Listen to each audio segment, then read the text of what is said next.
ఈ జర్నీలో మేము ఒకసారి వెనక్కి తిరిగి చూసుకుంటే 20 ఇయర్స్ అప్పుడే గడిచిపోయిందా అనిపిస్తుంది. ఇది ట్రూ. అంటే ఇది ఏదో మీరు అడిగినని కాదు గానీ 20 ఇయర్స్‌లో మేము ఈ సర్వీసెస్‌లో కన్సిస్టెంట్‌గా మా ఫ్యామిలీ ఇన్వాల్వ్ అయిపోయి 20 ఇయర్స్‌గా కన్సిస్టెంట్‌గా ఇంత దూరం వచ్చినామని వెనకకి తిరిగి చూస్తే అసలు మా పాస్ట్ జ్ఞాపకాలు అసలు ఫస్ట్ మేము పంపించింది ఓన్లీ 5 స్టూడెంట్స్‌ని రిక్రూట్ చేసాం. ఫస్ట్ 2005లో ఓకే. మేము రిక్రూట్ చేసింది ఓన్లీ 5 స్టూడెంట్స్. ఇప్పుడు ఓవరాల్‌గా?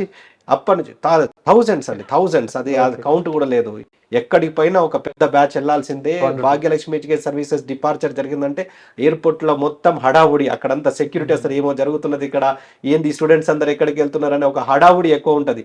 సో, ఆ గ్రూప్ మొత్తం డిపార్చర్ అవుతా అంటే అదంతా గూడా ఈ ఎయిర్‌పోర్ట్ నుంచి అక్కడ ఎయిర్‌పోర్ట్‌లో దిగిన తర్వాత గూడా అదొక హడావుడి ఉంటది. అంటే భాగ్యలక్ష్మి ఎడ్యుకేషన్ సర్వీసెస్ సంబంధించిన బ్యాచ్ అంటే గ్రూప్ డిపార్చర్. అంటే ఇన్ ద సెన్స్ మేము మా దగ్గరకొచ్చిన తర్వాత రిక్రూట్ అయిన తర్వాత స్టార్టింగ్ ఫ్రమ్ పాస్‌పోర్ట్ నుంచి documentation, admission letter, invitation letter, apostle, attestation, translation, education quality enhancement, ministry degree ఇవన్నీ మేమే చూసుకుంటాం. స్టూడెంట్ ఎక్కడ కూడా ఇన్వాల్వ్ అవ్వడు. ఇవన్నీ కూడా మేమే చూసుకొని వీసా వచ్చిన తర్వాత వాళ్ళకి టికెట్స్ అన్ని బుక్ చేసిన తర్వాత అందరిని కలిపి ఒకటే బ్యాచ్‌గా వాళ్ళని తీసుకుపోయి అక్కడ డ్రాప్ చేసి అక్కడ వాళ్ళకి బాగోగులు అన్నీ చూసుకొని అక్కడ ఇంకోటేందంటే మన తెలుగు వాళ్ళే అక్కడ కేర్ టేకర్స్ మనకు మేనేజర్స్ కూడా మన అమ్మాయిలకొచ్చేసి మన సుష్మా అని చెప్పి మా మేనేజర్ ఉంది. ఆ హుహు. అమ్మాయిదొచ్చేసి వరంగల్ మన అది ఓకే. ఇక్కడ నుంచి తెలంగాణ నుంచి.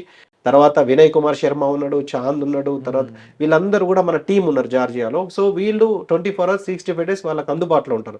కాబట్టి అక్కడికి వెళ్ళిన తర్వాత ఒక 10-15 డేస్ మేము ఉండి వాళ్ళకి అన్ని సర్వీసెస్ ప్రొవైడ్ చేసి మిగిలినది మొత్తం వాళ్ళకి అప్పజెప్పేస్తే అదంతా గూడా స్మూత్‌గా రన్ అవుతది.